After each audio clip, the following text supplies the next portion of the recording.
एबे पुण्यात्मा माने ई दास साथी रे ई संघर्ष हेउअछि मु कहूछि सत्य।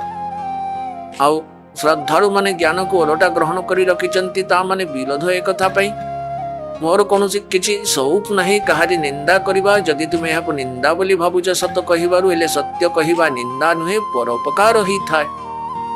आ परोपकार रे केते भी कष्ट उठेबा को पड़िले भी ताहा मध्य हमको सही जीवा दरकार जहा द्वारा आगामी दिन मानकरे पूरा विश्वर मंगल हेई परिबो। पूरा विश्वर जेमिति पूर्वे हमर हिंदू समाज रे गोटे सती प्रथा थिला। कहा पतिर मृत्यु जदि होउथिला तेबे सेई झियो को साथी रे जळै दउथिले।